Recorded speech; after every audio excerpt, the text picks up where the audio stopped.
ada Mas Ketua BBM ya, Bagus Tiadi ya, Bagas. Kemudian Ketua Gubernur BEM, Saudari Ade Filiatri Mauliah Mudar. Ya. Kemudian ada juga yang saya banggakan adik-adik panitia, dan petuanya Saudari Yumnalis Nur Fadila, ya, dan juga seluruh hadirin serta sosialisi Pilpres yang alhamdulillah acara ini cukup banyak diikuti adik-adik mahasiswa, lebih dari 100 ini ya, dikurangi beberapa akun. Dan juga yang saya banggakan adik-adik kakak-kakak ya, yang tahun lalu menjadi kandidat atau menjadi yang terbaik di Pilpres tingkat fakultas maupun masuk di nominasi universitas, ada adik Asalia, Alfia, dan Genska. Juga mungkin Bu Salma hadir, semoga Bu Salma sudah hadir ya. Bu Salma yang saya hormati, alhamdulillah sore ini atau petang ini kita bisa bersilaturahmi lagi dalam media Zoom untuk mendengarkan bersama sosialisasi tentang Pilpres, pemilihan mahasiswa berprestasi. Nah, adik-adik semua, ada beberapa catatan yang perlu kita cermati bersama untuk terkait dengan Pilpres ini. Yang pertama, saya ucapkan selamat dulu ya, dan syukur alhamdulillah, dan selamat khususnya pada seluruh mahasiswa yang beberapa hari kemarin ini UMY mendapatkan peringkat 10 besar nasional untuk pendataan SIM card MAWA. Anda sudah tahu apa itu SIM card MAWA, yang mencerminkan pelaporan atau pendokumentasian prestasi mahasiswa. Dan Anda semua itu memberi kontribusi 10 besar UMY di tingkat nasional. Atau kalau boleh dikatakan ya, saat ini faktanya SIM card MAWA menunjukkan UMY terbaik swasta nasional. Jadi ini prestasi Anda semua sebenarnya ya. Sedikit banyak pasti FKIK, adik-adik mahasiswa memberi kontribusi untuk itu. Nah, semoga momen ini menjadi penyemangat Anda ya untuk lebih berprestasi lagi, bukan kok kemudian alhamdulillah sudah besar sekarang sudah berprestasi. Oh tidak, justru ini menjadi penyemangat kita. Oh kita bisa ya 10 besar. Tahun lalu kita 14 besar. Sebelumnya kalau tidak salah 24 besar ya, 3 tahun yang lalu. Jadi 3-4 tahun terakhir ini meningkat. Sebelum 24 besar terlempar di 100 besar, terlempar dari angka 100. Itu Majelis Dikti geger itu. Ketika UMY terlempar dari angka 100 atau 50, saya lupa, 100 kalau tidak salah. Itu semua rektor UMY waktu itu ditelepon semua pihak dan mempertanyakan UMY kemana ini gitu.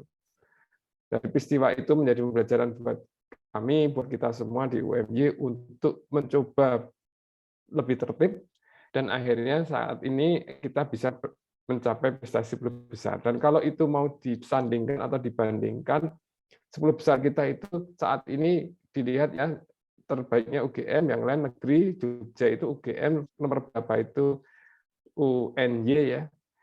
Dan tidak ada di 10 besar itu UI, tidak ada UNPAD, yang notabene itu perguruan tinggi besar. IPB juga tidak ada. Kalau nggak salah ya. Artinya Anda semua sebenarnya punya potensi lebih baik dari siapapun. Gitu. Nah, sehingga hal kedua dalam hal ini adalah yang terbaik itu memang bukan untuk disombongkan atau diriakan. Masalahnya, sebuah prestasi itu memang perlu juga ditunjukkan atau diperlukan diakui oleh semua pihak. Dan inilah salah satu format pemilihan mahasiswa berprestasi. Bukan dalam rangka sombong, bukan dalam rangka riak, tetapi adalah dalam rangka justru ini adalah syiar kita, dakwah kita, jihad Anda untuk menunjukkan bahwa ini loh yang bisa kita kerjakan dan pengakuan apa yang mestinya kita raih. Ya, jadi semangatnya di sana. Dan di sini saya ucapkan terima kasih pada adik-adik, kakak-kakak Anda yang bersedia nanti menjadi narasumber untuk berbagi informasi pengalaman sebenarnya memiliki prestasi dan diakui itu tidak bisa disulap dalam semalam. Adik-adik mungkin kalau ujian semalam masih bisa ya SKS, sistem kebut semalam. Enggak inhal untuk praktikum besok pagi mungkin masih bisa. Tetapi dalam organisasi, dalam prestasi yang sifatnya kolektif ini tidak mungkin dikebut semalam. Atau yang berikutnya adalah idealnya by design, by perencanaan, by dengan kesengajaan, bukan accident. Ya, sehingga mungkin adik-adik yang atau kosema yang angkatan pertama, saya minta tolong mulailah menabung prestasi, karena prestasi mahasiswa prestasi nanti tidak dilihat prestasi hari ini, tapi 1 semester, 2 semester, atau 1, 2, 3 tahun yang lalu. Dan itu hanya bisa kita pakai kalau kita menabung. Sehingga untuk adik-adik yang angkatan terbaru, baik itu dari kedokteran, keperawatan, kedokteran gigi, farmasi, saya mohon bersedia untuk secara sadar menabung prestasi, ya. Jadi kalau ada prestasi kecil apapun ditabung saja, termasuk yang sifatnya rekognisi. Mungkin Anda ikut pertemuan ilmiah tingkat nasional, presentasi, mungkin membuat penelitian bersama dosen, kemudian presentasi dalam pertemuan ilmiah, itu ditabung saja, disimpan baik-baik. Ya. Tidak juara tidak masalah. Nanti di UMY itu jadi ada poinnya. Nanti mungkin adik-adik Francisca dan teman-teman bisa cerita ya apa saja yang perlu ditabung. Nah, sehingga harapan kita ke depan semoga unsur FKIK itu memberi warna di UMY lebih lebih banyak lagi gitu ya. Kalaupun kemarin sudah ada ya warnanya, mari kita perbanyak lagi warna nuansa FKIK yang lebih banyak. Jadi itu beberapa hal yang perlu saya tekankan pada adik-adik, dan untuk itu saya sangat mengapresiasi, berterima kasih pada BPM, BEM, dan juga panitia yang bersedia memberi semangat membuat acara ini untuk bersosialisasi. Dan kalaupun Pilmapres 2022 ini mungkin ada adik-adik yang belum sempat ikut karena masih semester 1 atau baru belum memiliki prestasi yang cukup, tidak apa-apa, karena tadi butuh waktu by design, tidak mungkin semalam. Sehingga mungkin kita cita-citakan Anda akan jadi yang terbaik atau berprestasi di mungkin 5 semester lagi atau kapan gitu ya. Atau setelah lulus tidak masalah. Tergantung nanti prestasi apa yang ingin dicapai. Tetapi kalau Pilmapres memang yang dinilai adalah mahasiswa yang pada posisi di semester-semester aktif ya, semester 6 terutama. Nah itu, kira-kira itu yang ingin saya sampaikan. Dan untuk nanti tidak di tingkat fakultas, insya Allah untuk kontak person atau penanggung jawab program ini ada di Bu Salmah ya, Dr. Salmah, selaku pembina kemahasiswaan di bawah bidang 1. Nanti minta tolong adik-adik intensif berkonsultasi dengan Bu Salmah, dan mungkin juga dengan saya juga tidak apa-apa, tetapi ada Bu Salmah yang semoga bisa mendampingi Anda dengan optimal, sehingga Anda semua bisa mewarnai warna Pilmapres tahun ini. Syukur-syukur mendominasi, meskipun dominasi itu kalau politik nggak bagus ya, di bagasi semua ya. Apa namanya, dominasi itu sepertinya tidak demokratis, tapi dalam pertandingan, persaingan, dominasi itu kadang-kadang diperlukan. Demikian, terima kasih. Selamat beraktivitas. Mohon maaf. Saya akhiri. Bila terkadang, Assalamualaikum warahmatullahi wabarakatuh. Waalaikumsalam warahmatullahi wabarakatuh. Baik, terima kasih Dr. Dirwan atas sambutannya. Rangkaian acara berikutnya yaitu materi yang akan disampaikan oleh Kak Alivia Amalia dan Kak Venska Ganiliu Putri Permana. Kepada Kak Alivia, dipersilakan.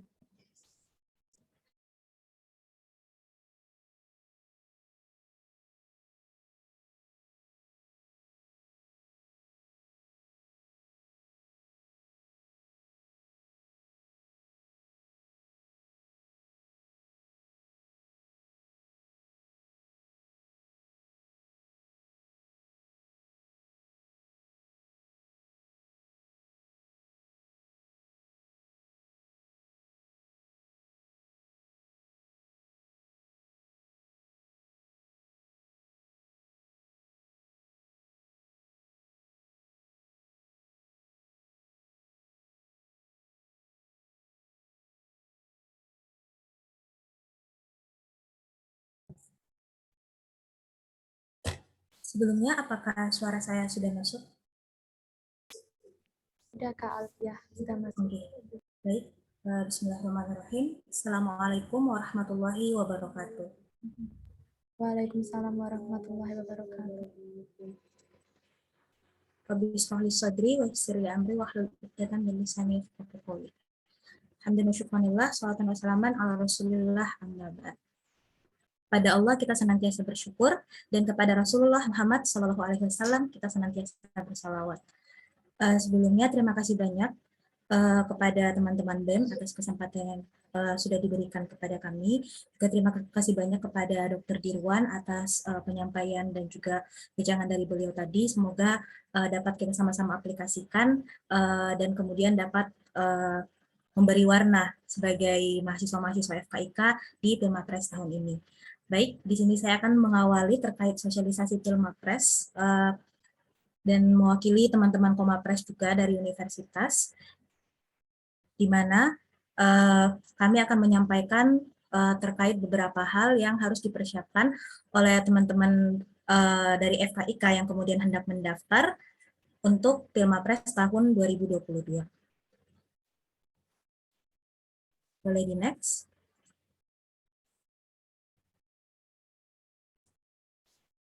Oh ya baik, sebelumnya mohon maaf saya lupa memperkenalkan diri. Perkenalkan, saya Alfiah Amalia, saya dari Prodi Farmasi Angkatan 2019, dan kemarin Alhamdulillah sempat mewakili FKIK untuk turut berkompetisi di dalam Pilmapres di tingkat universitas. Nah di sini sebelum saya memulai sosialisasi, saya akan sedikit mengulik terkait sebenarnya definisi Mapres itu apa.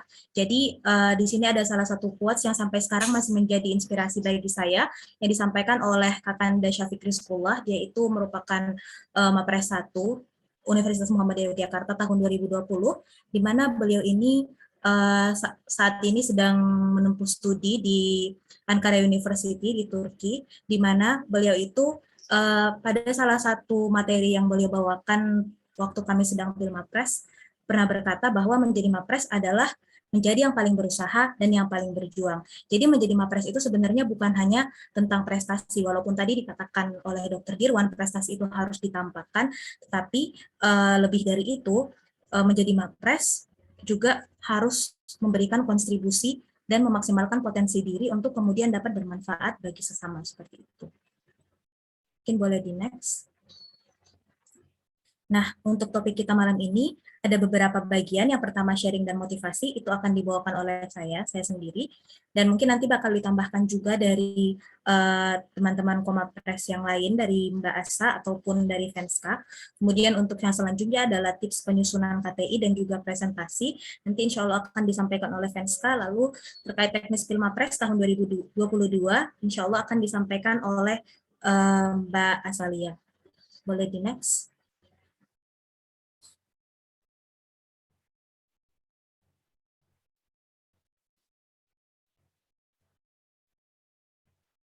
Mohon maaf, boleh di next. Oke. Jadi untuk yang bagian pertama saya akan menyampaikan terkait Pilmapres, yaitu tentang perjalanan-perjalanan kami dan juga tentang manfaat-manfaat yang diperoleh selama kami kemudian mengikuti Pilmapres. Boleh di next. Mungkin sebelumnya kita harus kenalan dulu, sebenarnya apa sih Pilmapres itu?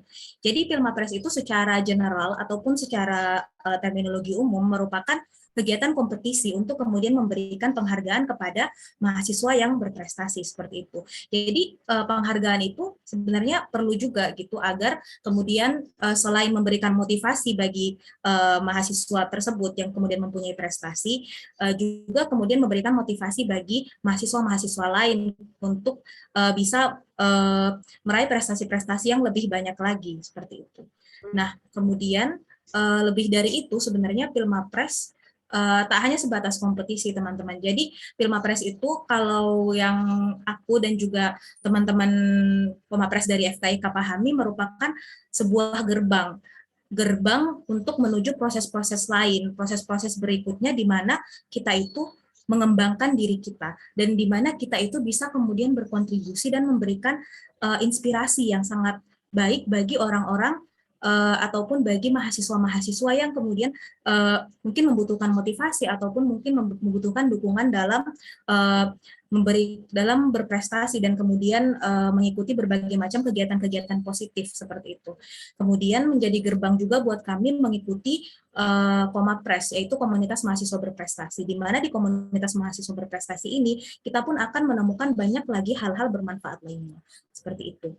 Kemudian selain itu, Pilmapres ini juga sebuah journey atau sebuah perjalanan di mana kita itu belajar, kemudian growing atau bertumbuh, kemudian pada beberapa orang mereka itu kemudian menemukan diri mereka seperti itu. Karena banyak kemudian teman-teman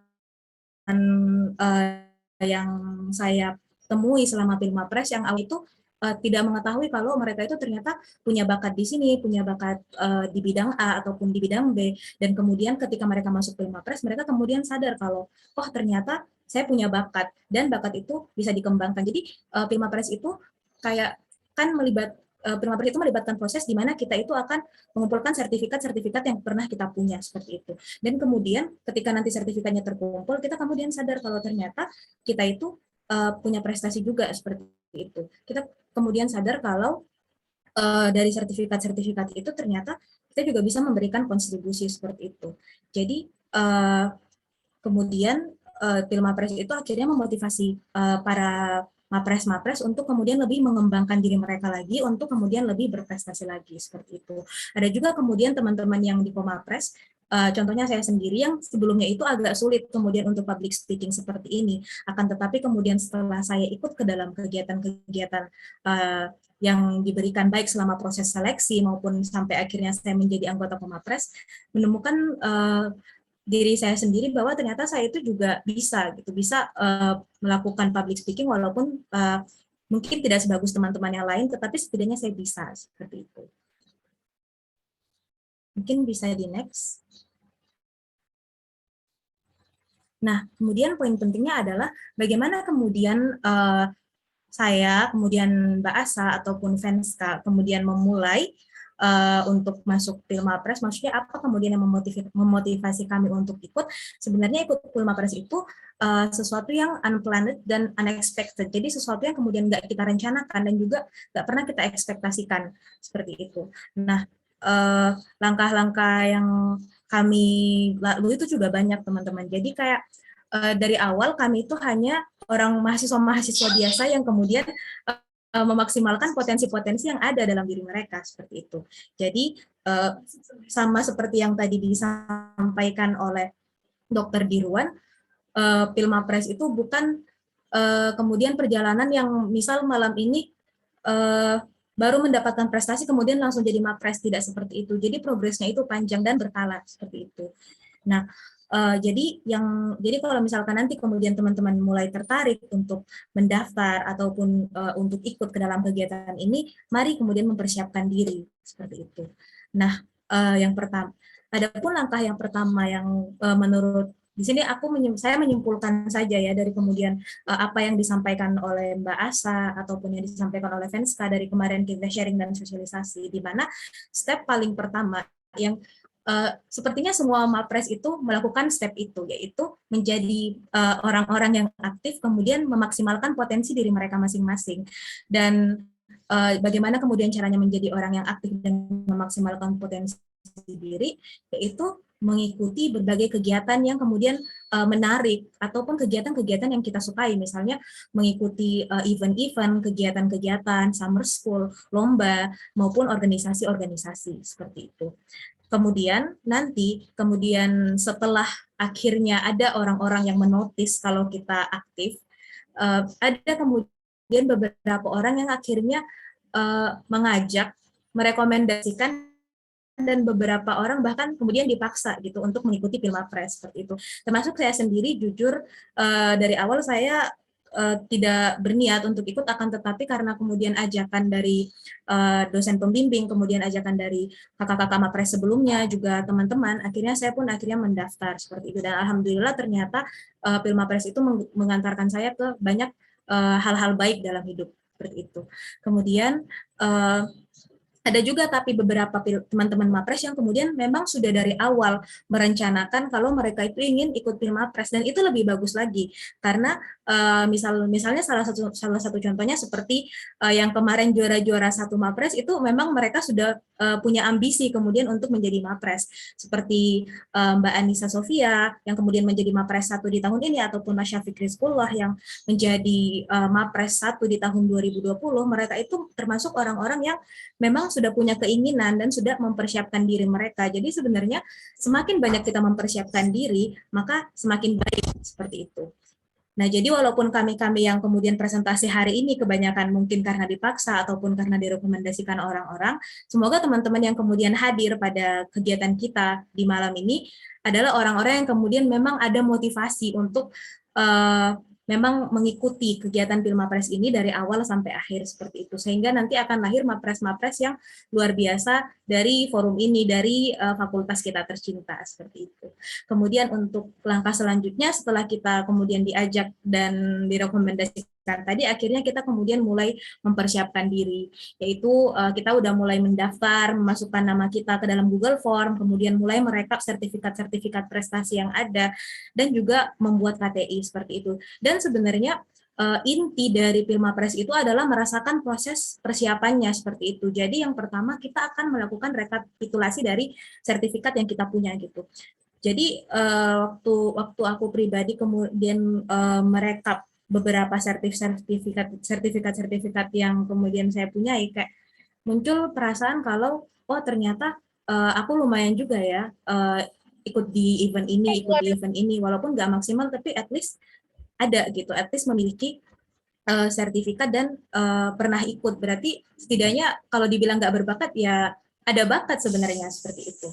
Kemudian selain itu yang kemudian paling memberikan pengaruh yang sangat besar itu adalah prosesnya ketika kita kemudian membuat KTI atau gagasan ilmiah, di mana kebanyakan dari Mapres itu harus brainstorming dulu, kayak harus mengetahui terlebih dahulu masalah-masalah yang kemudian ada di masyarakat yang ingin mereka selesaikan. Dan dalam proses-proses itu kemudian melibatkan riset, melibatkan literatur review yang mungkin terdengar berat, tapi pada akhirnya kita selama proses penyusunan KTI itu banyak sekali ilmu-ilmu baru yang kemudian kita dapatkan. Banyak sekali ilmu-ilmu baru dan juga pengalaman-pengalaman baru, seperti itu. Karena salah satu contohnya waktu kemarin saya kemudian meriset terkait, waktu itu topik yang saya ambil adalah tentang kondisi kesehatan imigran gelap di kota asal saya, seperti itu. Dan kemudian saya pun akhirnya lebih tahu kalau ternyata memang kondisi mereka itu sangat memprihatinkan dan sangat buruk dan memang butuh untuk ditolong. Kemudian dari situ saya kemudian mempelajari hal-hal lain seperti mungkin tanaman-tanaman herbal yang potensial karena bidang saya farmasi. Kemudian selain itu saya juga mempelajari terkait formulasi-formulasi dari bahan-bahan yang kemudian dapat dijadikan sebagai makanan yang mungkin bisa dimanfaatkan oleh mereka sebagai suplemen agar daya tahan tubuh mereka itu meningkat, ya kurang lebih seperti itu. Kemudian selanjutnya setelah kita mempersiapkan diri, maka kita akan masuk ke tahap seleksi dan akhirnya kita kemudian lulus, kemudian akhirnya menjadi bagian dari Komapres dan diamanahi untuk sharing-sharing sama teman-teman saat ini. Seperti itu. Mungkin boleh di next. Nah, kemudian kalau ditanya apa sih kemudian privilege yang kita dapatkan selama menjadi Mapres, sebenarnya itu banyak sekali, tapi overall yang pertama itu adalah kita memperoleh relasi dan informasi, di mana relasi dan informasi itu sesuatu yang sangat bermanfaat sekali teman-teman, karena kalau misalkan kita cuma misalnya nih kita cuma kebanyakan anak FKIK kan orangnya agak introvert gitu, dan mainnya paling ya sekitar situ, Gedung Walidah, Gedung Suja, Gedung G1 seperti itu, sehingga mungkin relasi kita ya cuma itu aja, dan informasi yang kita dapatkan ya cuma sekitar gedung itu aja, walaupun mungkin kita menggunakan sosmed, menggunakan banyak lagi aplikasi-aplikasi seperti itu, tetapi trigger untuk kemudian memanfaatkan informasi itu kurang, seperti itu teman-teman. Nah, dengan kemudian kita membangun relasi dan informasi, kita itu menjadi pribadi yang kemudian lebih terbuka, yang kemudian tidak membatasi diri, seperti itu. Itu yang aku alami sih secara pribadi. seperti itu. Dan kemudian relasi dan informasi itu juga penting, apalagi relasi, mungkin nanti kalau misal teman-teman ikut Pilmapres akan punya kenalan dari hukum, kemudian dari Visipol dan lain-lain sebagainya, dan di situ kita kemudian bisa saling bertukar pikiran dan tidak menutup kemungkinan di masa depan kita bisa saling tolong-menolong seperti itu. Kemudian nanti di Pilmapres kita juga akan bertemu dengan kakak-kakak Mapres sebelumnya yang dari mereka kemudian kita dapat memperoleh lebih banyak lagi wawasan dan juga lebih banyak lagi informasi seperti itu. Kemudian yang selanjutnya kita akan mendapatkan pengalaman dan juga pelajaran, di mana menurut yang saya alami, pengalaman dan pelajaran yang kemudian diperoleh di Pilmapres itu tuh sulit ditemukan di forum-forum lain di luar dari proses Pilmapres itu sendiri, karena Pilmapres itu tidak hanya melibatkan lomba, tetapi juga ada yang namanya summer camp, di mana selama bukan summer camp, mohon maaf, ada yang namanya super camp, di mana selama super camp itu banyak sekali materi-materi yang bagus untuk pengembangan diri kita, mulai dari leadership, bagaimana cara kita membranding diri, bagaimana kemudian cara public speaking, bagaimana cara meriset, dan lain-lain sebagainya. Kemudian ada juga self-improvement dan kemudian self-promotion, di mana sebagaimana sudah dikatakan tadi, banyak kemudian anak-anak Mapres yang akhirnya seni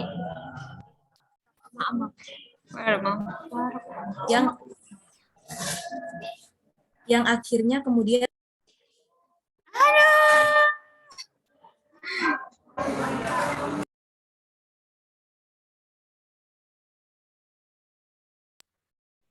baik, saya lanjutkan, Dik. Nah, banyak kemudian teman-teman Mapres yang kemudian mampu memotivasi diri mereka sendiri dan memperbaiki diri mereka seperti itu. Misalkan mungkin teman-teman Mapres itu kayak saya, ada yang awalnya tidak bisa public speaking, nah melalui proses selama Pilmapres ini akhirnya mulai ke-trigger gitu untuk kemudian bisa berbicara di depan umum. Setidaknya bisa dulu, nggak harus bagus, yang penting bisa, seperti itu. Kemudian ada juga teman-teman Pilmapres yang awalnya, teman-teman Mapres yang kemudian awalnya itu risetnya agak kurang, setelah ikut dalam Pilmapres ini, mereka pun kemudian mulai tertarik dalam dunia riset dan menghasilkan karya-karya yang subhanallah, yang masya Allah seperti itu. Kemudian kita juga akan memperoleh privilege-privilege lain, ya. Contoh kecilnya, kita mungkin akan kalau gimana ya, kalau bahasa santainya bakal dapat konsum. Kemudian nanti kalau misalkan ikut di seleksi tahun ini, sepertinya di FKIK itu untuk juara 1-3 itu bakal dapat uang pembinaan seperti itu. Jadi ya lumayan. Mungkin boleh di next.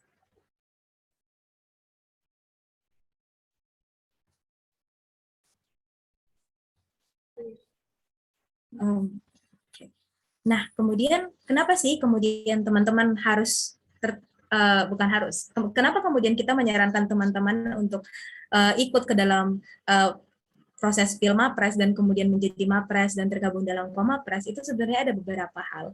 Yang pertama, sebagaimana yang tadi sudah kami jelaskan, yaitu kita akan mendapatkan pengalaman, relasi, dan juga ilmu yang sekali lagi itu agak sulit didapat di forum-forum di luar Pilmapres. Kemudian prosesnya itu juga tentu akan berbeda gitu dengan proses yang kita peroleh di kegiatan-kegiatan lain seperti itu. Kemudian Pilmapres ini juga menjadi wadah bagi kita untuk berproses dan juga wadah bagi kita untuk berprogres serta memaksimalkan diri selagi masih mahasiswa.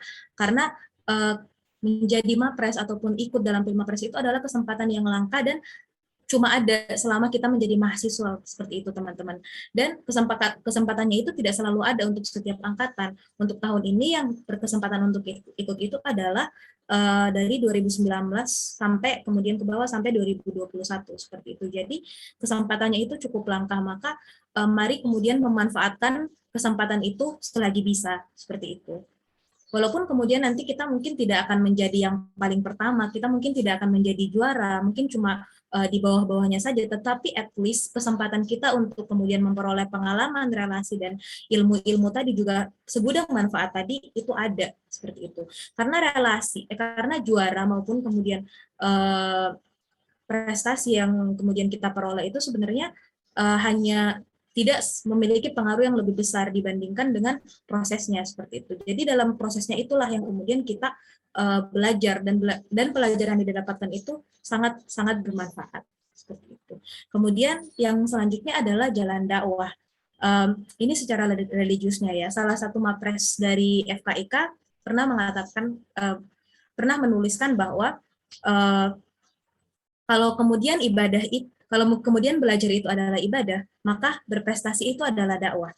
Jadi kemudian melalui teman-teman akhirnya menjadi mapres, teman-teman dapat memberikan motivasi-motivasi dan juga inspirasi-inspirasi kepada orang lain. Jadi teman-teman dapat menjadikan Pilmapres ini sebagai salah satu jalan dakwah teman-teman, dan dengan jalan dakwah itu kemudian bisa jadi membukakan pahala bagi teman-teman dan tidak menutup kemungkinan menjadi alasan bagi orang lain untuk berkembang, untuk menyebarkan kebaikan dan menjadi amal jariah bagi teman-teman seperti itu. Nah, kemudian yang alasan lain adalah nanti teman-teman kalau ikut kegiatan ini, nanti konsumsinya mungkin dapat ditanggung sama panitianya, kemudian nanti juga dari FKIK itu seleksinya nanti akan, yang sudah saya bilang di awal, nanti itu bakal dapat hadiah juga, reward dari fakultas, dan ya lumayan besar, lumayan kan buat bayarin hal kayak gitu. Ya mungkin boleh di next. Permisi Kak, untuk sekedar mengingatkan untuk 3 pemateri nanti sampai pukul 19.45 ya Kak. Oh, okay. Mohon maaf. Mungkin boleh di next.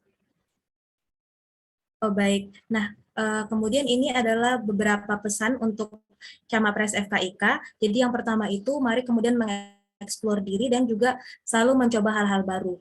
Mari menemukan informasi yang lebih banyak, kemudian melakukan hal-hal yang kemudian kita suka, jangan insecure, dan kemudian jangan takut untuk gagal. Kemudian yang selanjutnya adalah hindari hal-hal yang toksik, seperti orang-orang, kebiasaan, ataupun ekspektasi-ekspektasi. Sebaiknya itu dihindari, karena baik teman-teman mau mendaftar Mapres ataupun tidak mendaftar, hal-hal itu kemudian akan menjadi penghambat bagi teman-teman untuk maju, seperti itu. Mungkin boleh di next. Nah, kemudian pesan selanjutnya adalah gunakan waktu semaksimal mungkin untuk angkatan 2020 dan 2021 yang mungkin tahun ini belum berkesempatan ataupun merasa kalau tahun ini belum siap untuk ikut, mungkin boleh mulai prepare dari sekarang, mulai menyiapkan diri untuk mengikuti prosesi Pilmapres seperti itu. Kemudian yang selanjutnya adalah perluas relasi dan juga kolaborasi. Jangan sampai kita kemudian ngambil sendiri, karena dengan kemudian kita mempunyai relasi dan juga kita berkolaborasi, maka manfaat selama proses kita meraih prestasi ataupun mengikuti kegiatan-kegiatan itu akan lebih terasa dibandingkan kita berjuang sendiri, seperti itu. Kalau kata quotes Inggris, if you want to go far, go alone. But if you want to go fast, go alone. But if you want to go far, go together. Jadi kalau misalkan kita mau berjalan, ya kalau kita mau jalan yang jauh, kalau kita mau jalan yang cepat, maka jalan sendiri-sendiri seperti itu. Tapi kalau misalnya kita pengen jalan yang kemudian jalannya lebih jauh, melangkah lebih jauh, maka berjalanlah bersama-sama seperti itu. Mungkin boleh di next. Nah, baik. Mungkin cukup sekian dari saya. Terima kasih banyak atas kesempatannya dan semoga bisa bermanfaat dan kemudian bisa menginspirasi teman-teman untuk mengikuti kegiatan Pilmapres dan menjadi Mapres yang kemudian membanggakan FKIK, membanggakan diri sendiri, dan juga dapat memberikan kontribusi dan manfaat bagi sesama. Mungkin cukup sekian dari saya, dan selanjutnya kita akan membahas gagasan ide kreatif dan tips presentasi yang akan dibawakan oleh Venska. Kemudiannya disilahkan.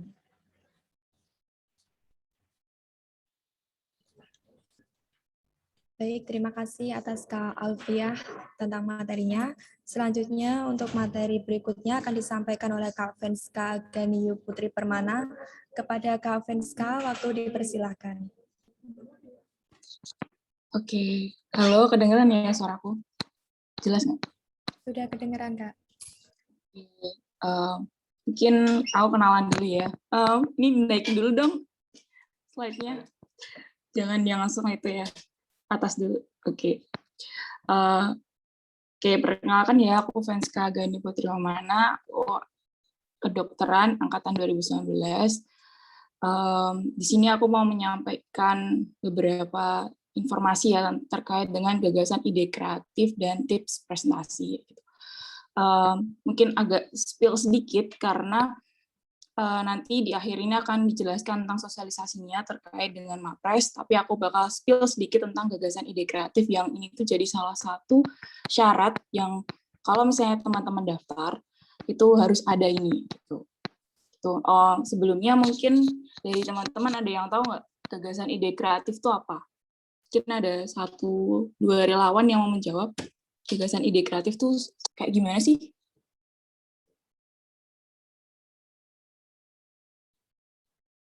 Halo, ada yang mau jawab? Nggak ada yang salah, nggak ada yang benar sih. Nanti aku kasih tahu benernya.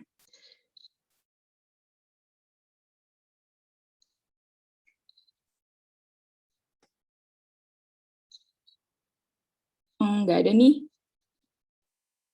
Ya udah, kita lanjut deh. Saya izin berpendapat, Kak. Oh ya, silakan siapa nih?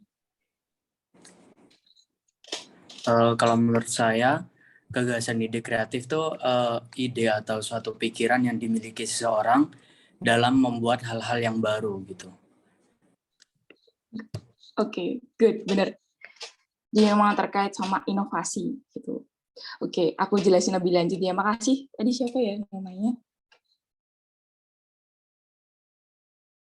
Wih, aku nggak muncul soalnya namanya. Tapi makasih ya. Maaf banget. Siapa Wesley? Oke, makasih ya.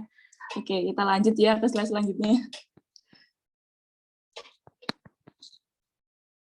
Next, boleh di next.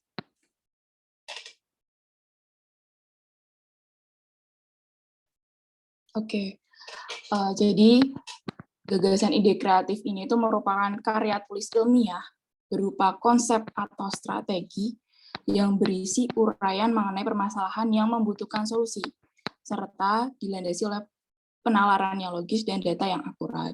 Jadi mungkin aku kasih 3 highlight deh tentang konsep atau strategi.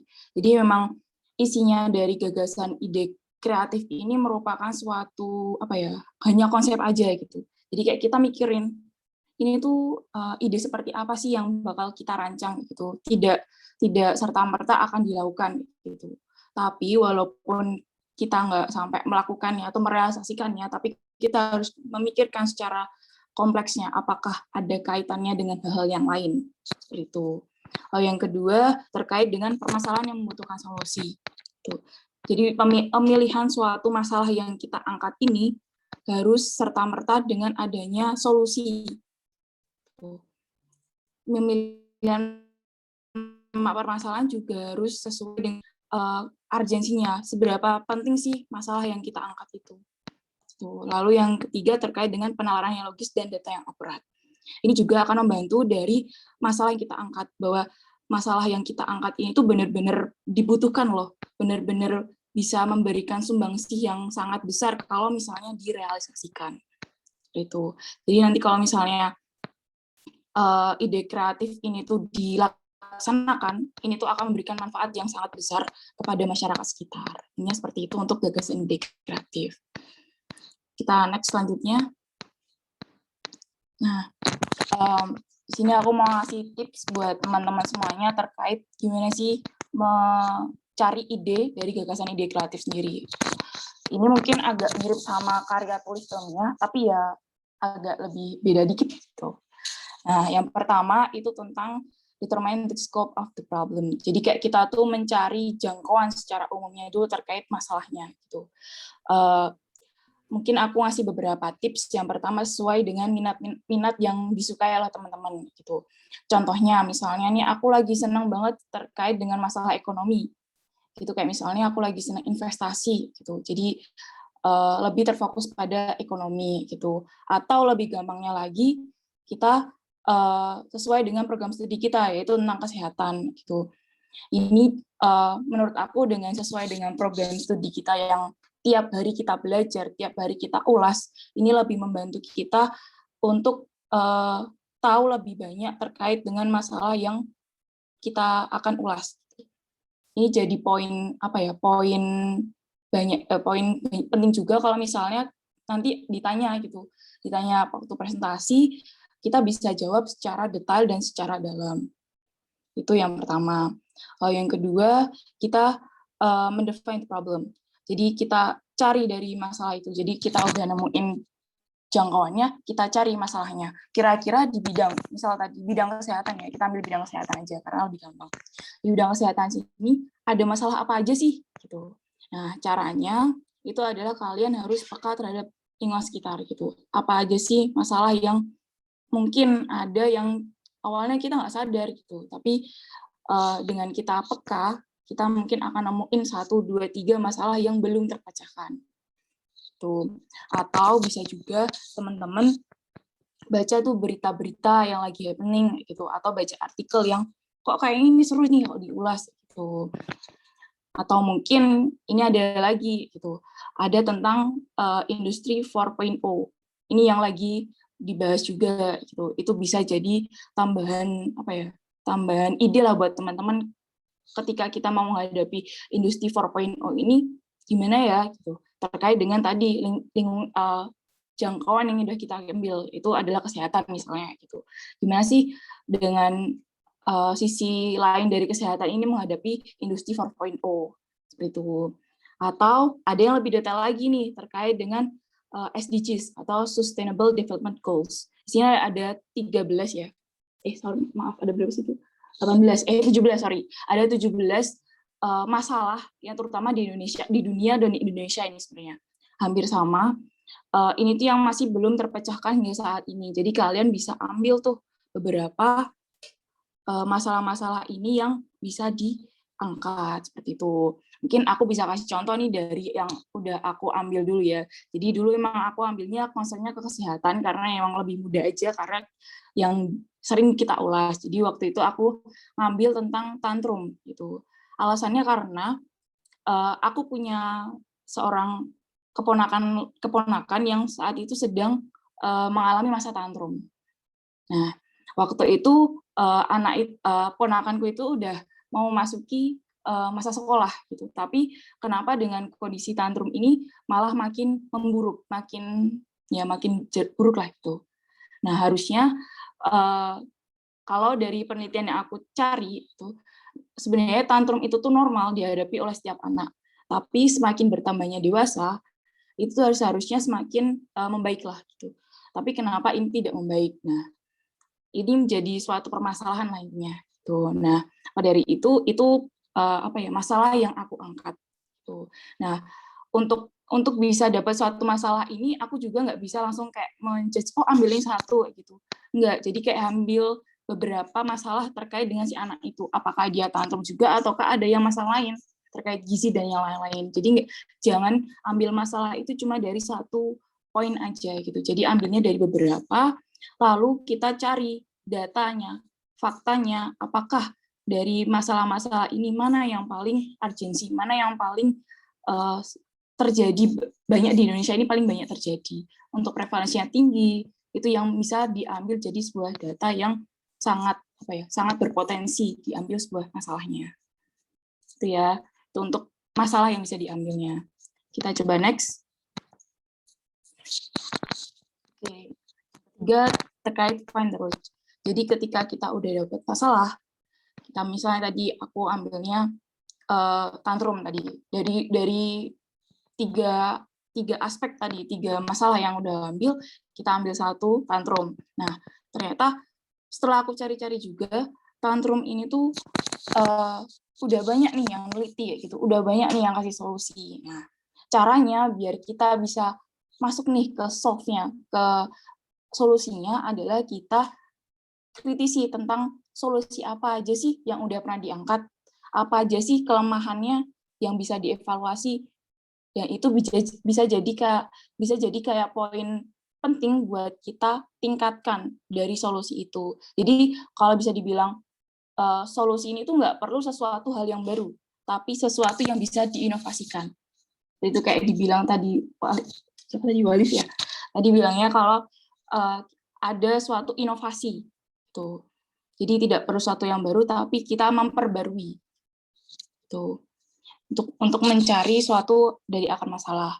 Selanjutnya keempat adalah menggunakan solusi yang kita buat secara sendiri. Yang aku bilang tadi bahwa kita memperbarui suatu solusi atau kita membuat solusi sendiri yang sesuai dengan kira-kira solusi ini tuh bagus loh kalau bisa dikembangkan seperti itu. Tapi aku kasih beberapa ciri-ciri atau enggak kriteria yang mungkin bisa dipakai dalam solusinya, yaitu ada metode SMART. Yang pertama S-nya itu adalah spesifik.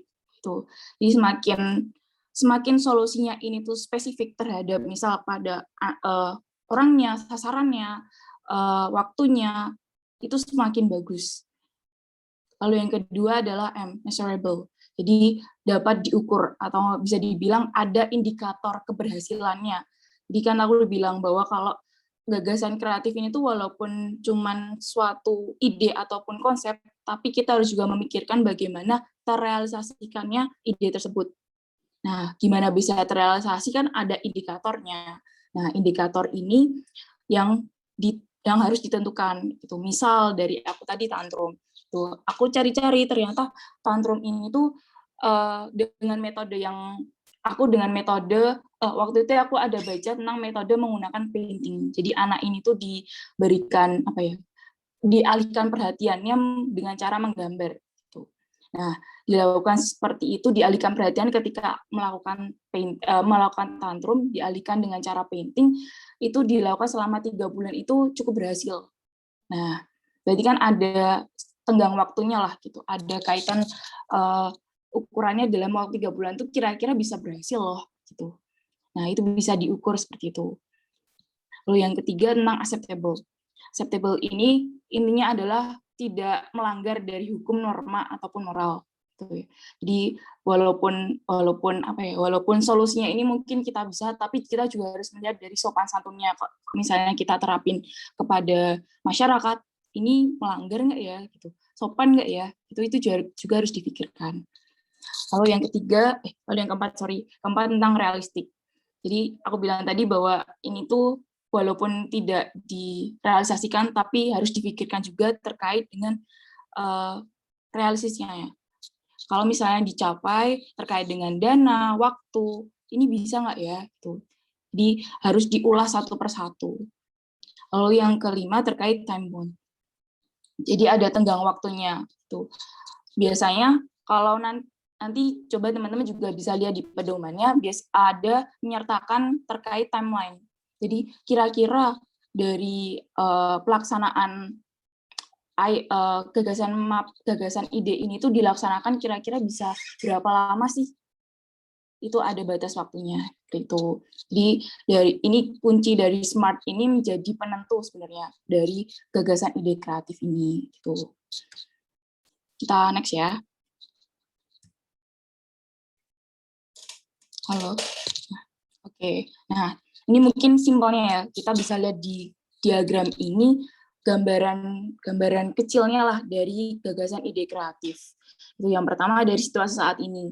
Nah, situasi saat ini tuh kayak menggambarkan masalah yang kita pakai ini tuh seberapa potensi sih, seberapa penting sih, dan ada batasannya gitu.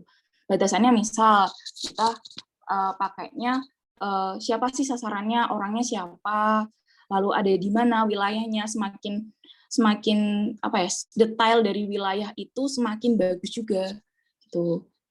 Jadi biasanya di situasi saat ini kalian sertakan data-data yang sudah kalian sampaikan gitu.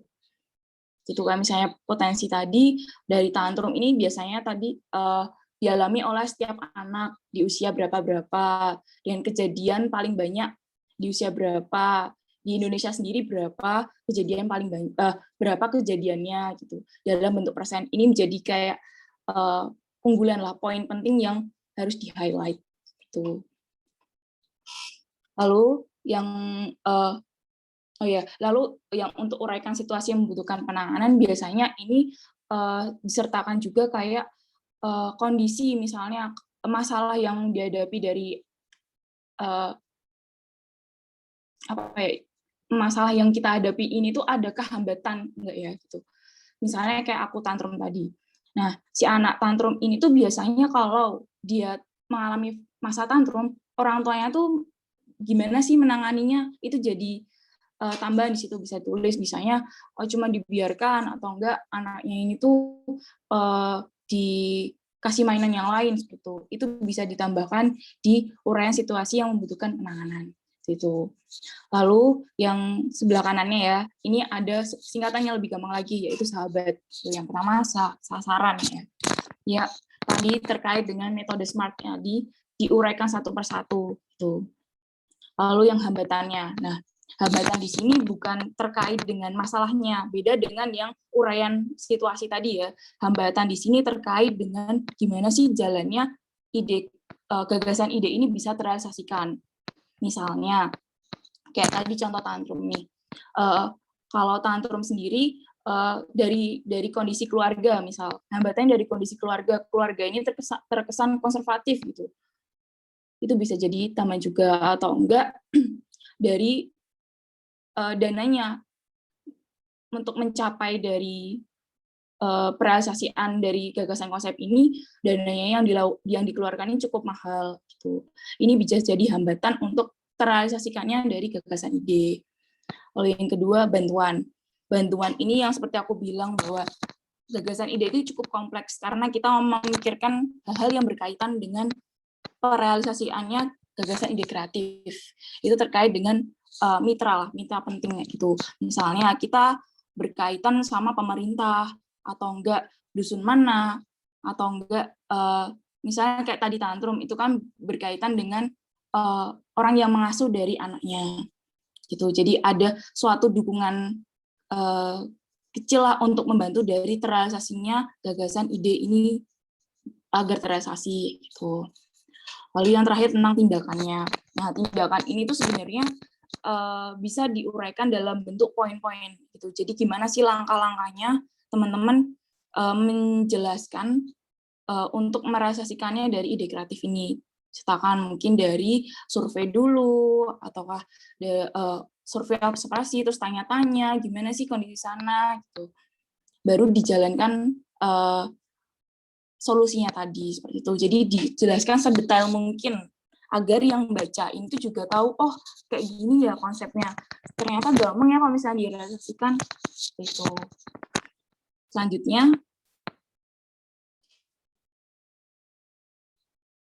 oke, itu tadi ya tentang gagasan ide kreatif. Mungkin teman-teman kalau misalnya tanya-tanya lebih lanjut bisa tanya-tanya ke aku atau ke Alvia atau enggak ke Mbak saya gitu. Mungkin ini karena waktunya terbatas juga, jadi aku cuma ngasihnya sedikit gitu. Selanjutnya aku tentang presentasi ya. Gitu.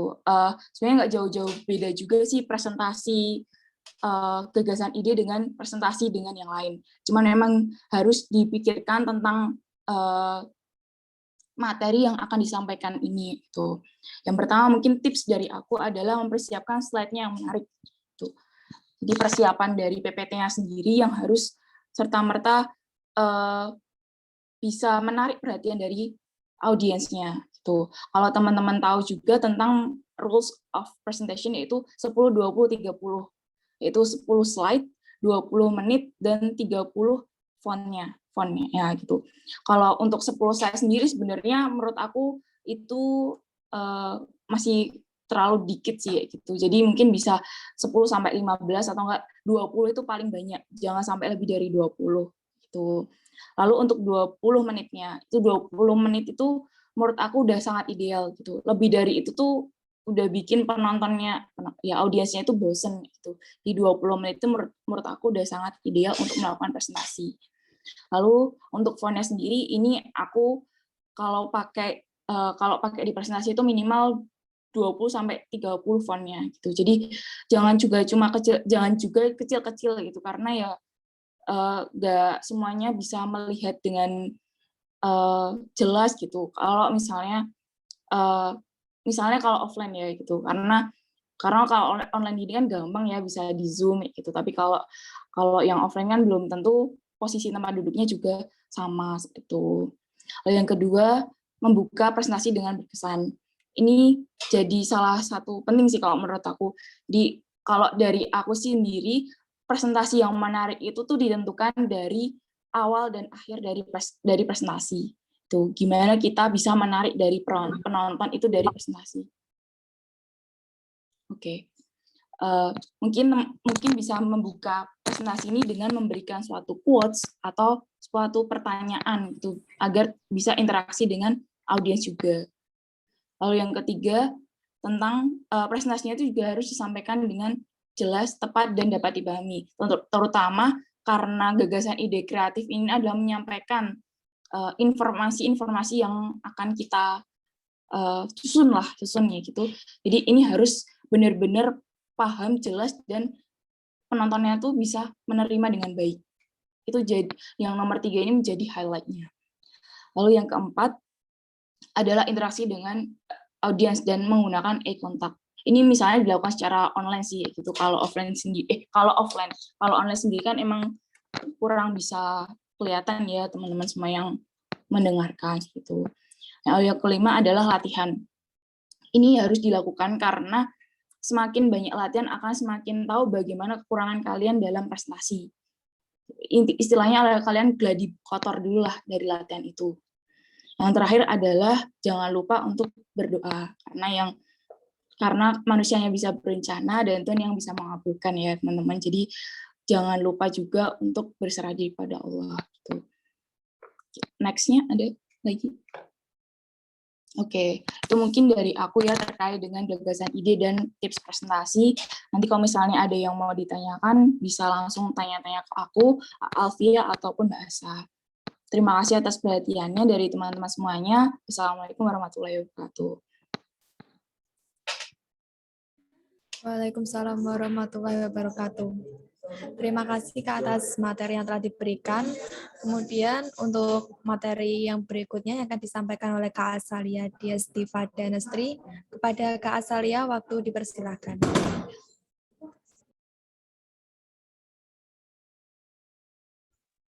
Oke, terima kasih Dinda. Sebelumnya suaraku kedengaran nggak ya? Kedengeran Kak. Oke. Terima kasih. Ya, sebelumnya mungkin perkenalan dulu ya teman-teman. Perkenalkan, aku Asalia Diestiva Danestri, biasa dipanggil Asa, aku dari angkatan 2018. Jadi, tadi teman-teman udah menyimak ya penjelasan dari Kak Via sama Kak Venska tentang serba-serbi Mapres nih. Mulai dari kenapa sih tertarik di Mapres, terus apa aja yang harus kita persiapkan untuk bisa mengikuti Pilmapres ini, kemudian teknik presentasi dan teknik pemilihan KTI atau gagasan kreatif yang baik. Nah, sekarang aku mau jelasin tentang pedoman pemilihan mahasiswa berprestasi untuk program sarjana di tahun 2022 ini. Oke, mungkin bisa minta tolong di next.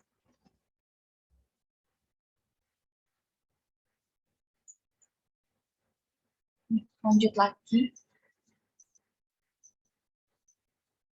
Ya, lanjut aja deh.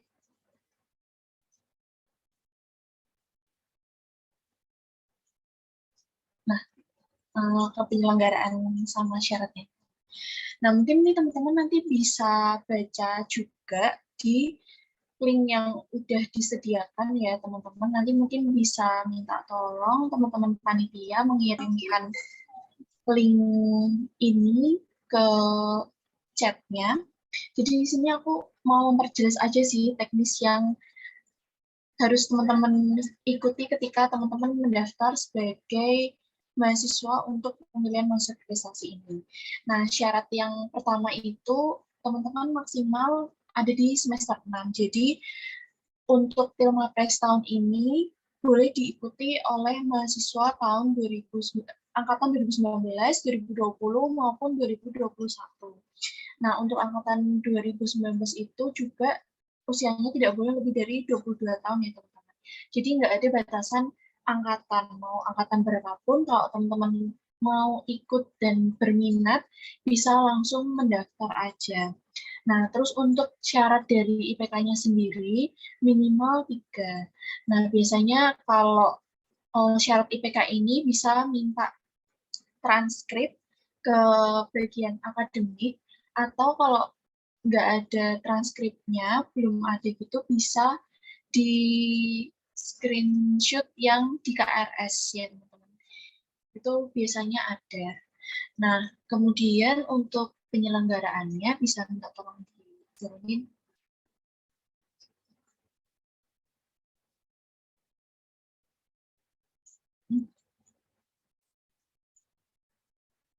Mana teman-teman bisa minta. Terima kasih. Nah, untuk ini alur dari tahap seleksinya ya teman-teman. Jadi pertama nanti teman-teman akan mengisi portofolio atau catatan capaian unggulan dari teman-teman semua. Sebenarnya kalau misalnya teman-teman belum pernah mengikuti lomba atau event apapun, nggak usah minder ya teman-teman. Karena di sini kan kita sama-sama masih belajar. Jadi kalau memang teman-teman mau ikut dan ada niatan untuk belajar, jadi nggak usah takut untuk ya nyoba aja gitu. Karena kan sebenarnya teman-teman yang dulu pernah ikut pun di Pilmapres bisa ikut lagi.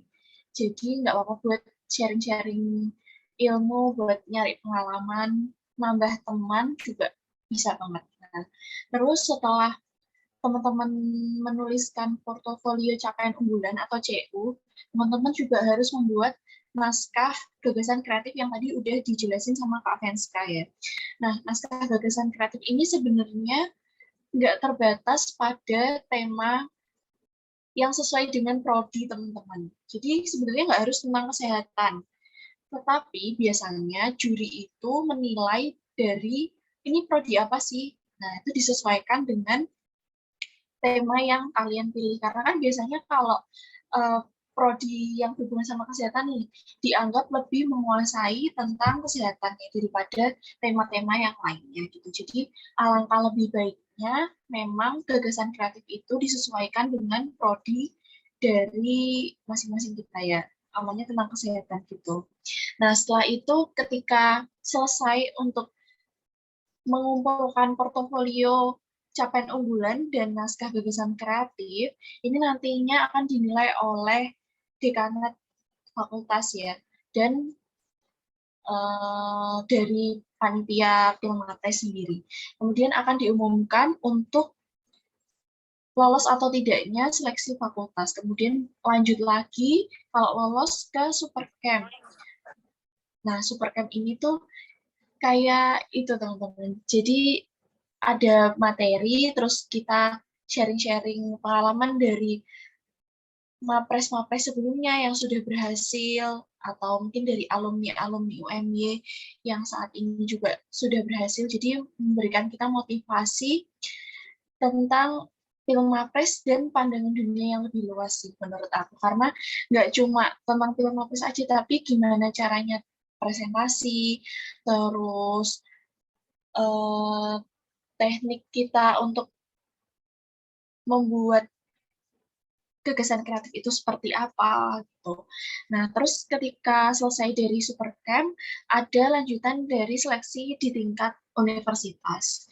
Nah, ini kalau dari timeline-nya yang nanti bisa teman-teman lihat di link-nya, itu ada juga seleksi tentang bahasa Inggris. Jadi sebenarnya ini aku spill dikit ya, seleksi bahasa Inggrisnya itu tuh nggak susah, jadi cuma ditanyain tentang kegiatan sehari-hari dari teman-teman. Nah, itu teman-teman bisa yang tertarik ya, persiapkan diri dari sekarang. Nanti tanya jawabnya cuma sekitar kegiatan teman-teman aja yang sehari-hari, jadi nggak susah-susah kok. Nggak bakal ditanyain juga tentang Pilmapresnya itu tuh gimana gitu. Jadi cuma gimana sih teman-teman menjalankan kehidupan sehari-hari. Nah, setelah seleksi bahasa Inggris, kemudian ada presentasi juga dari gagasan kreatifnya, itu nanti ada pengumuman juara di tingkat universitas. Nah, untuk juara 1, baik di jenjang sarjana maupun diploma akan dikirimkan ke tingkat nasional. Kalau misalnya teman-teman nggak lolos di juara 1, itu nggak apa-apa, karena teman-teman kan sudah berusaha dengan baik dan memberikan yang terbaik ya. Teman-teman di sini nggak cuma dapat prestisnya aja jadi juara, tapi teman-teman juga dapat ilmu serta teman-teman yang berbeda fakultas ya. Jadi kita tuh nggak cuma insight-nya dari kesehatan aja, tapi bisa dari politik, bisa dari hukum, kemudian bisa dari pertanian. Jadi kita bisa lebih banyak informasi dan bisa lebih banyak pandangan gitu. Oke, mungkin bisa next.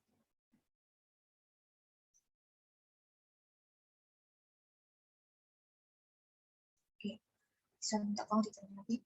Nah, ini sama aja sih teman-teman kayak formulir pendaftaran biasa ya. Ya bisa dilihat lagi nanti untuk apa aja yang perlu diisi. Mungkin bisa next lagi.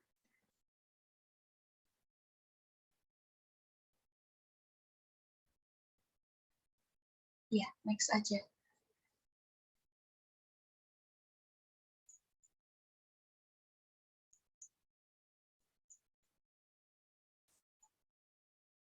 Nah, ya, bisa diturunin ke timeline-nya. Nah, ini untuk timeline-nya ya teman-teman, yang tadi atas lagi.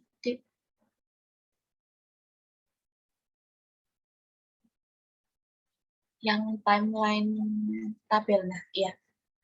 Nah, ini untuk kegiatannya, itu dimulai technical meeting-nya bulan Desember ini ya, teman-teman. Nanti untuk jadwal detailnya bisa dikirimkan lewat chat, atau kalian bisa langsung aja buka di drive-nya, di situ udah lengkap. Jadi linknya cuma ada satu ya, teman-teman. Memang pendaftarannya ini langsung ke LPKA, jadi nanti LPKA yang akan meneruskan pendaftar-pendaftar ini ke tingkat fakultas. Jadi teman-teman nggak usah bingung. Linknya ada berapa Kak? Linknya cuma ada satu aja, link drive sama link pendaftaran. Nah, setelah itu untuk seleksi Pilmapres di tingkat fakultas diadakan di minggu ketiga dan minggu keempat bulan ini. Kemudian dilanjutkan dengan super camp itu di bulan Januari minggu kedua dan ketiga. Kemudian untuk wawancara bahasa Inggrisnya di minggu ketiga bulan Februari, dan untuk grand finalnya itu di bulan keempat Februari. Jadi ini rangkaiannya lumayan panjang ya teman-teman. Jadi teman-teman jangan bosen kalau ikut ini, karena memang kita itu nggak buru-buru untuk menyelenggarakan seleksinya. Mungkin bisa next.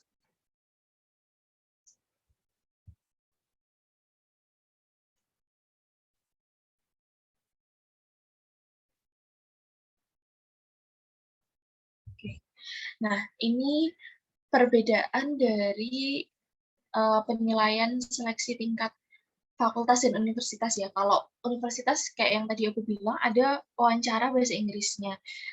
Nah, kalau yang fakultas itu nggak ada, cuma nilai capaian unggulan dan nilai gagasan kreatif dari teman-teman sendiri. Terus mungkin bisa di next.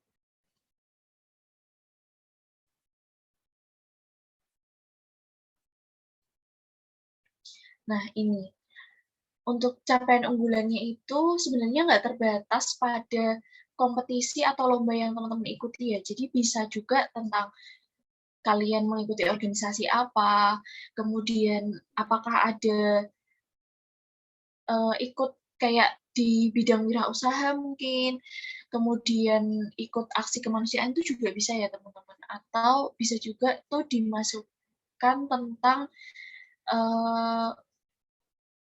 nilai TOEFL kalian juga bisa dimasukkan ke dalam capaian unggulan ini. Gitu.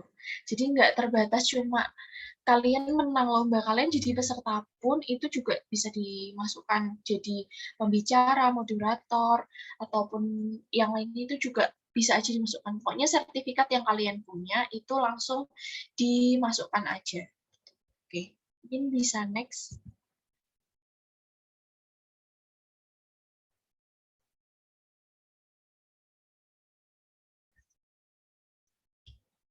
Ya, next aja ya. Turun lagi aja deh. Lagi. Nah, ini nanti teman-teman waktu ngisi capaian unggulan, itu ada kategori-kategorinya ya. Ada kategori A, B, C, D, maupun E. Nah, ini setiap komponennya udah dijabarin lengkap di pedomannya. Mungkin teman-teman nanti bisa lihat lagi untuk pengisiannya udah sesuai sama pedomannya. Turun lagi, deh.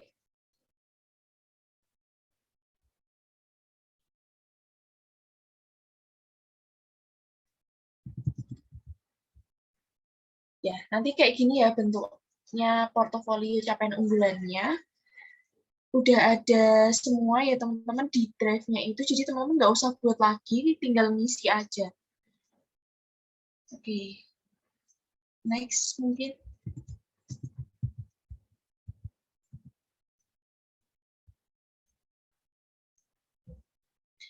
Next lagi.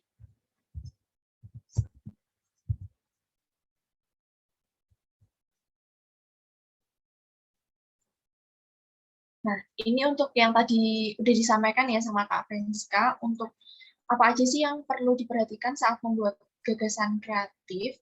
Ini di sini udah ada semua, jadi nanti teman-teman bisa dilihat lagi, mau milih tentang kesehatannya itu yang apa, yang pasti yang teman-teman kuasai ya, bisa dilihat juga mungkin yang lagi tenar saat ini tuh apa di bidang kesehatan yang bisa kalian masukkan sebagai gagasan yang kreatif dan inovatif. Mungkin bisa next lagi.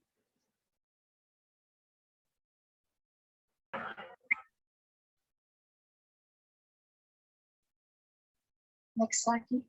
Turun aja ke halaman selanjutnya. Lagi.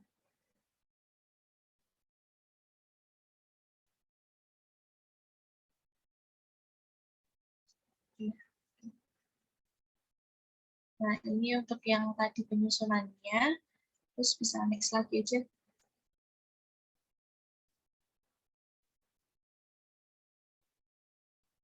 Minta tolong next lagi deh.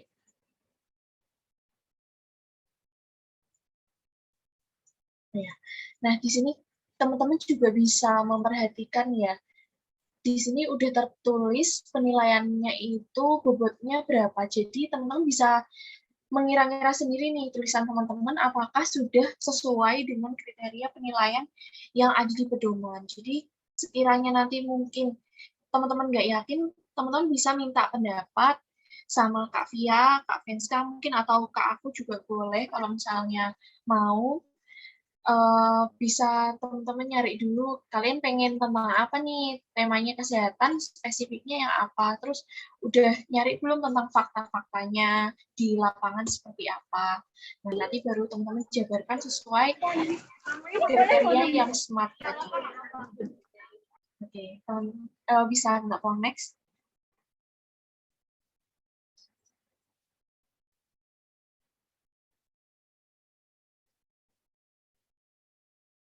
Ya, ini juga sama ya teman-teman. Untuk penilaiannya, bisa next lagi.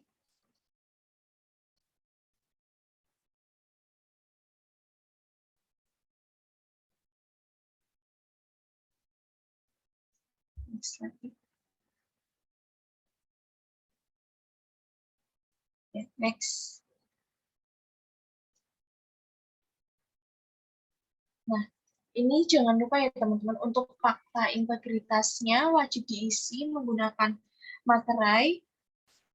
Terus langsung aja kalau misalnya udah selesai semua, dijadikan satu folder dan dikompres filenya bentuknya RAR ya. Nah, mungkin dari yang aku sampaikan maupun Kak Pia dan Kak Venska, ada yang teman-teman ingin tanyakan? Atau aku kembalikan dulu ya ke MC-nya. Terima kasih, Dinda. Baik, Kak, sama-sama. Baik, itulah tadi materi-materi yang telah disampaikan mengenai sosialisasi Pilmapres 2022. Acara selanjutnya yaitu sesi tanya-jawab kepada peserta sosialisasi Pilmapres 2022. Dipersilahkan untuk bertanya jika ada yang ingin ditanyakan.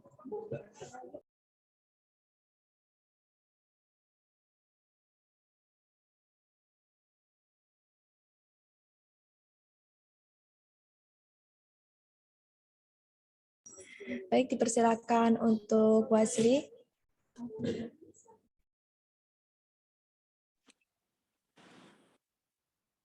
Baik, terima kasih Kak. Assalamualaikum warahmatullahi wabarakatuh. Waalaikumsalam warahmatullahi wabarakatuh. Permisi Mbak Alfia, Mbak Asa, sama Mbak Vinska. Saya mau bertanya, ini tentang sharing-sharing aja ya Kak ya. Dulu kan pasti Kakak pernah mengalami kayak trouble di mana bingung mikirin gagasan ide kreatif yang mau di kayak dimunculkan di dalam pemilihan mahasiswa berprestasi ini ya Kak ya. Kalau misalnya dari Kak Vinska, Kak Alfia sama Mbak Asa itu sendiri, bagaimana cara menentukan gagasan itu gitu? Dengan pasti kita bingung dulu awalnya tuh mau ngambil gagasan ide kayak apa gitu. Dan tadi disebutkan sama Mbak Vinska ada di bagian poin presentasi gagasan ide yang kita punya, itu ada tentang cara membuka presentasi yang berkesan ya. Nah, kalau misalnya dari kakak-kakak sendiri, dari Mbak Alfia, Mbak Asa sama Mbak Vinska, bagaimana cara membuka presentasi yang berkesan dengan cara kakak itu sendiri? Mungkin itu saja. Terima kasih. Baik, dipersilakan untuk Kak Alfia, Kak Asa, dan Kak Venska. Mungkin ada yang ingin menjawabnya.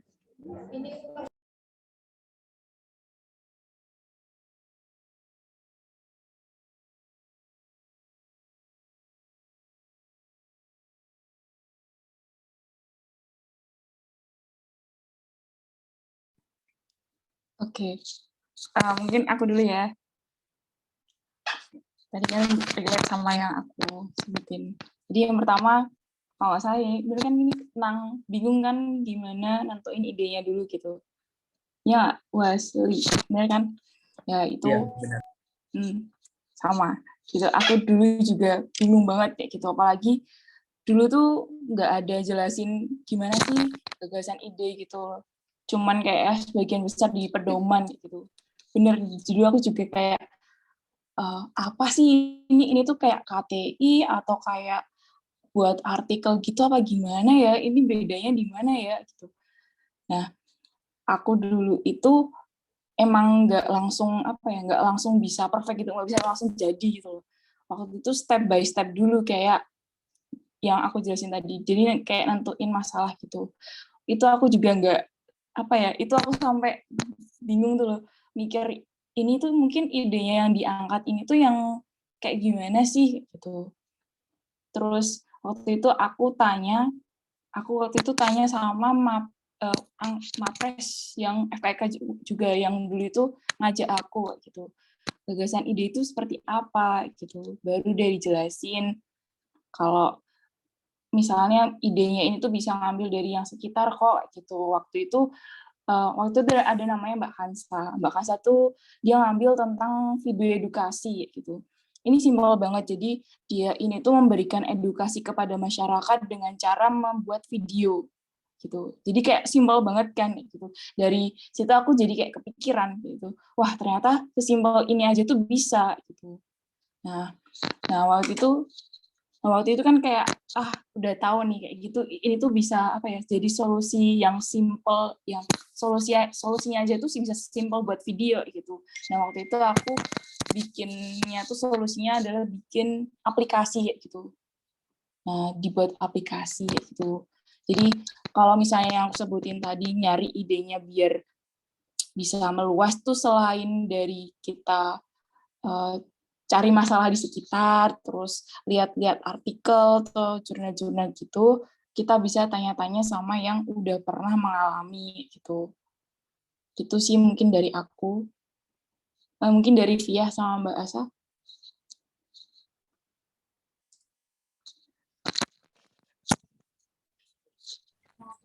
Oke, aku izin nambahin dulu. Aku cuma mau nambahin dikit. Sama sih, kurang lebih sama yang disampaikan sama Venska. Ini untuk pertanyaan pertama ya, yang terkait menemukan ide gitu.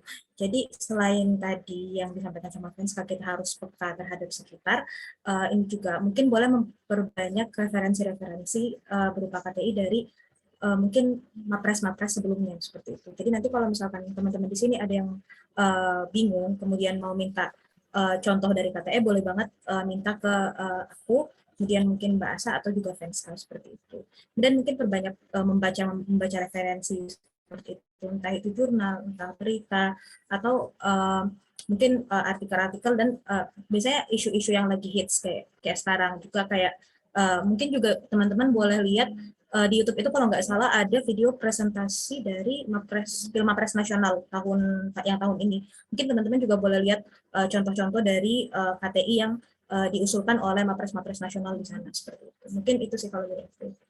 Dari Mbak Asa.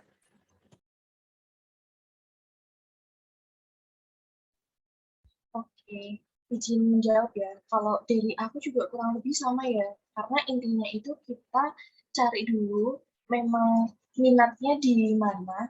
Kalau yang gampang sih biasanya kayak yang Venska itu karena ada contohnya ya dari ponaannya sendiri gitu. Nah, kalau kayak Mbak Kansa itu karena memang kita kan yang angkatan mungkin 2019 juga udah mulai mikirin ya KTI-nya itu seperti apa. Nah, itu bisa dilihat lagi referensinya. Terus kalian cari yang mudah diterapkan. Jadi sebenarnya gagasan kreatif di sini itu nggak akan diterapkan secara langsung ya. Jadi tapi dianggapnya itu bisa diterapkan gitu. Jadi suatu saat kalau misalnya kalian pengen menerapkan ide yang kalian ajukan itu bisa gitu loh. Jadi nggak sekedar angan-angan, tapi memang bisa diterapkan. Seperti itu, Leslie. Apakah menjawab? Baik Mbak, terima kasih. Untuk yang pertanyaan kedua Mbak, mungkin bisa dibantu sharing-sharing.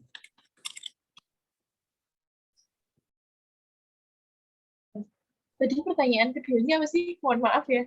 Yang ini presentasinya berkesan apa sih yang awalannya? Oh iya, ya. Silakan, Ves.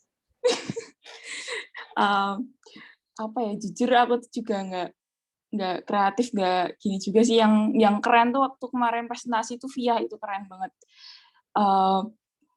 Kalau dari aku sendiri sih biar bisa menarik perhatian adalah kita tanya ke audiens gitu. Itu yang kayak aku tadi lakukan juga gitu loh. Itu kayak bisa apa ya? Bisa lebih interaktif juga dan oh jadi terfokus nih aku tuh tanya gitu loh. Jadi selanjutnya tuh kalian bisa memperhatikan apa yang aku sampaikan gitu. Terus kalau misalnya yang pernah aku lihat-lihat gitu tuh kayak kasih quotes bijak dulu gitu biar memancing ini tuh mau ngapain sih kalau udah ngasih quotes dulu gitu. Itu sih yang mungkin aku pernah lihat ya gitu. Leslie mungkin yang paling expert nih presentasi Via ini sama Mbak Asa. Aku sosok lah. Silakan.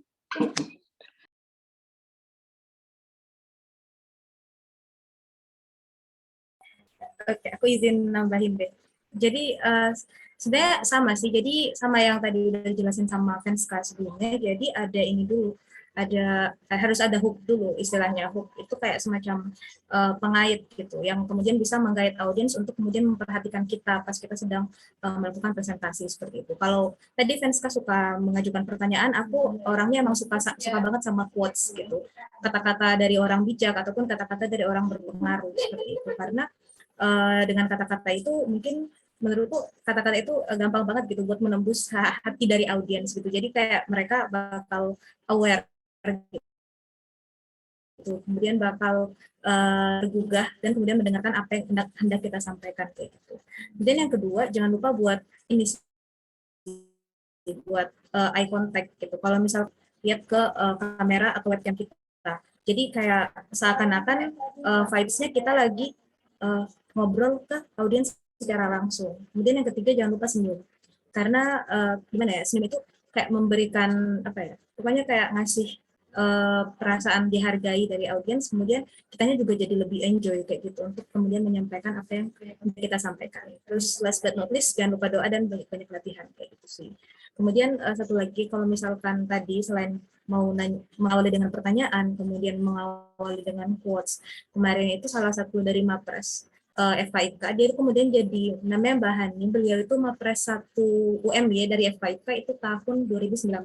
Beliau itu waktu pas presentase di Pilmapres, beliau itu menggunakan video. Jadi mungkin karena kebanyakan orang kayaknya lebih suka nonton video gitu daripada aku yang mungkin cuma ngasih quotes kayak gitu.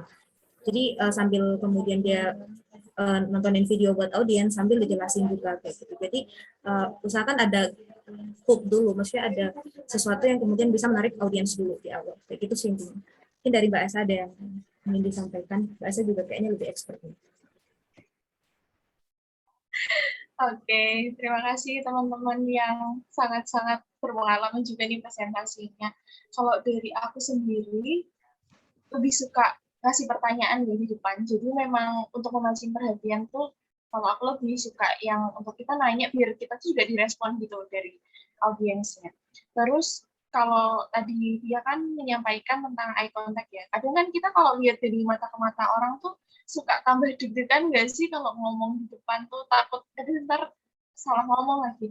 Nah, itu ada tipsnya sih. Jadi sebenarnya nggak langsung lihat ke matanya mereka, tapi lihat di tengah-tengah mata sini atau lihat dari alis ke atas gitu. Jadi untuk mengatasi groginya itu kayak gitu. Jadi tetap kita tuh lihatnya ke arah audiensnya, tapi nggak perlu langsung ke mata kalau misalnya memang kita nggak bisa ya untuk langsung menatap ke mata orang gitu. Nah, sebenarnya aku juga tipe-tipe orang yang nggak bisa kalau berbicaranya tuh langsung menatap ke mata orang, jadi lihatnya ke tengahnya atau dari alis ke atas gitu. Jadi tetap mengarah ke depan.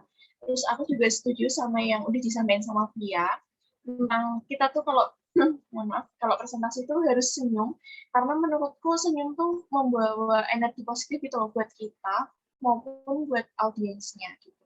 Terus jangan lupa juga kita perlu menguasai materi ini ya. Jadi kalau misalnya nanti ada yang lupa atau salah mungkin tetap bisa apa ya, ibaratnya kayak berkelit gitu loh, langsung lanjut aja gitu. Itu sih menurut kami. Apakah menjawab Mas Dwi? Baik Mbak, terima kasih atas jawabannya dan sharing-sharingnya. Oke, ditunggu ya untuk daftar Pilmapres. Insya Allah Mbak.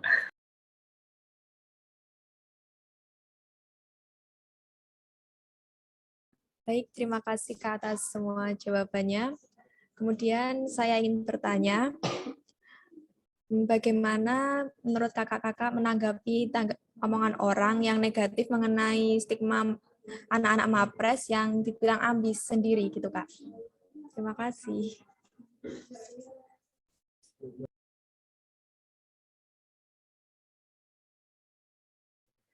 Oke, mungkin aku yang akan menjawab terlebih dahulu ya, izin teman-teman. Oke, kalau mungkin ada yang beranggapan bahwa anak Mapres itu ambis sendiri. Ini kita menyamakan persepsi dulu ya. Definisi dari ambis itu mungkin menghalalkan segala cara untuk kita tuh tetap mendapatkan keuntungan maupun apresiasi ataupun nilai praktis atau prestis supaya kita tuh mendapatkan apa yang diinginkan. Misalnya, kita itu belajar nih, diem-diem kan, terus kita setiap ditanyain sama orang, udah belajar belum? Terus kita jawab, belum. Padahal ntar keluar-keluar nilainya bagus nih, ya kan? Anggapannya gitu ya, kalau ambis ya. Nah, oke, kalau ambisnya kayak gitu, menurut aku pribadi, dan aku lihat dari pengalaman teman-teman yang ada di Komapres atau komunitas mahasiswa berprestasi, alias anak-anak Pilmapres tahun 2021 itu enggak yang kayak gitu. Jadi memang kita itu bisa berbaur, kita bisa bekerja sama dengan teman-teman, bahkan kita itu malah mengajak untuk terus berprestasi gitu. Jadi bukan yang kita tuh berprestasi untuk diri kita sendiri, karena pernah juga ada quotes dari Mas Syafiq ya, itu tuh bukan seberapa besar kita itu mengumpulkan piala atau trofi, tapi seberapa banyak kita tuh bisa memotivasi orang lain untuk terus berprestasi gitu. Jadi untuk stigma yang tadi dianggap ambis sendiri, mungkin teman-teman belum kenal aja nih sama anak-anak Mapres ya. Jadi mungkin harus kenalan lebih lanjut nih anak-anak Mapresnya seperti apa. Mungkin kalau misalnya ada yang kenal di antara kami bertiga, bisa dilihat aja apakah kita tuh adalah orang yang seperti itu gitu. Kalau menurut aku ya, gitu sih kalau dari aku. Mungkin dari Fanska dan Pia bisa menanggapi.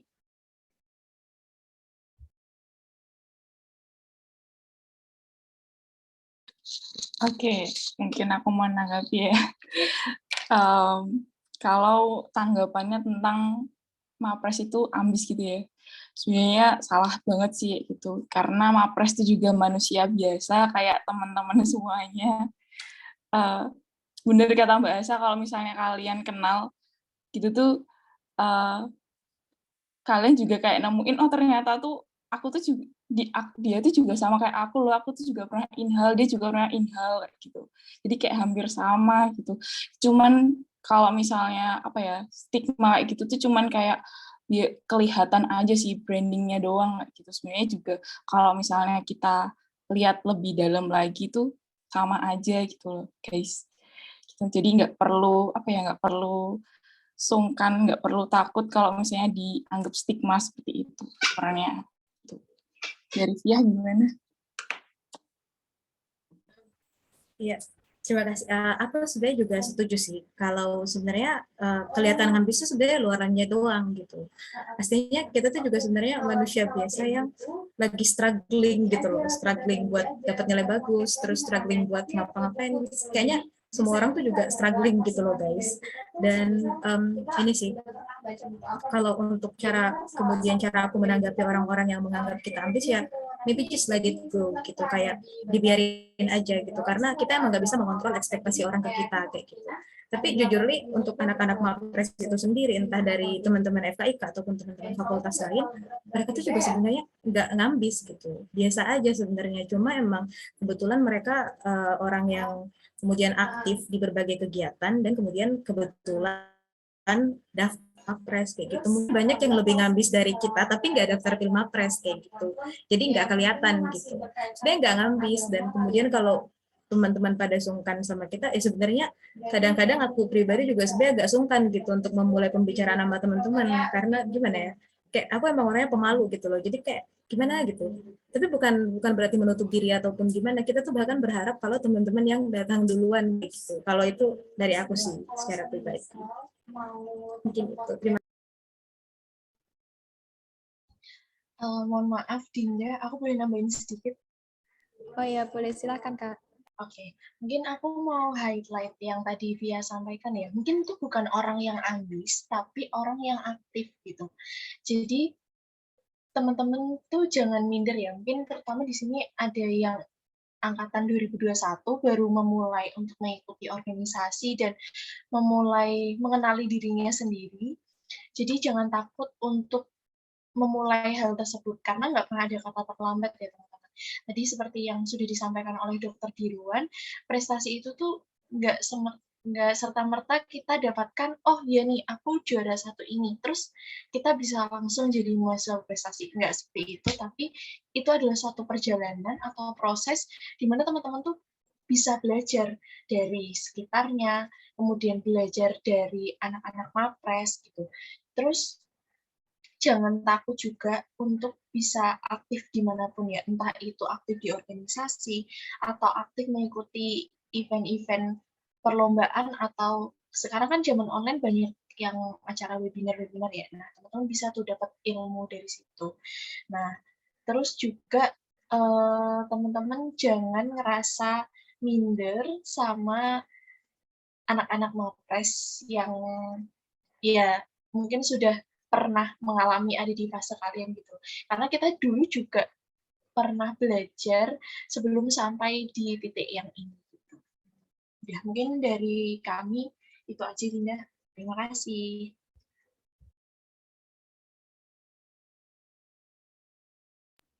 Baik Kak, terima kasih atas semua jawabannya yang sangat menarik sekali. Mungkin yang lain, apakah ada yang ingin bertanya lagi?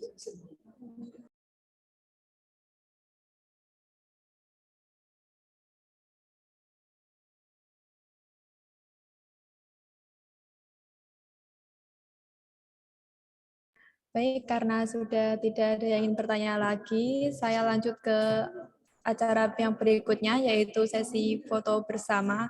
Kepada rekan-rekan semua yang belum on-cam, dipersilahkan untuk on-cam terlebih dahulu ya.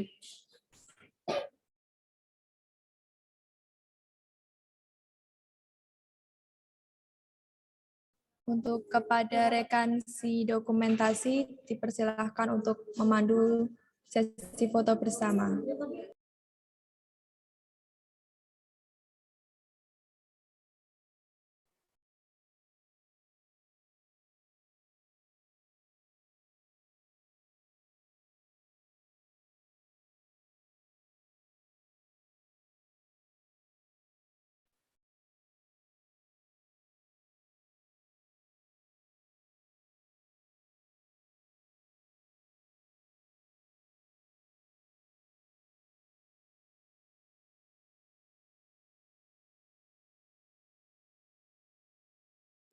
Untuk yang belum on cam bisa dipersilakan untuk segera on cam ya.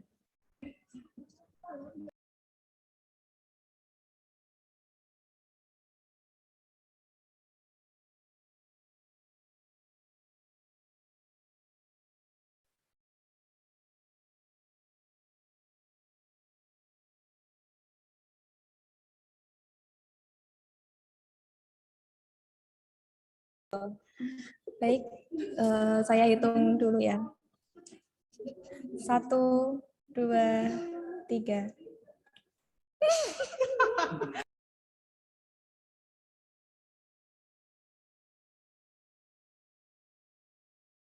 Sekali lagi ya. 1, 2, 3.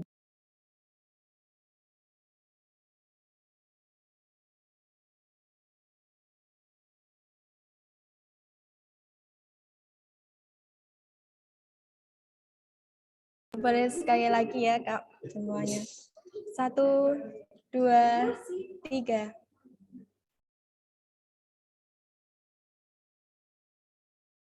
Oke, terima kasih semuanya. Baik, untuk acara yang berikutnya, tak terasa kita sudah di penghujung acara. Pada akhirnya, seluruh rangkaian acara telah kita lalui bersama. Semoga acara sosialisasi Pilmapres FKIK UMY 2022 ini bermanfaat untuk kita semua. Amin ya rabbal alamin. Saya Ardida Cahyo Fortuna mengucapkan terima kasih atas perhatian dan mohon maaf jika ada kesalahan dalam tutur kata baik yang disengaja maupun yang tidak disengaja. Terima kasih. Wabillahi taufiq walhidayah. Wassalamualaikum warahmatullahi wabarakatuh.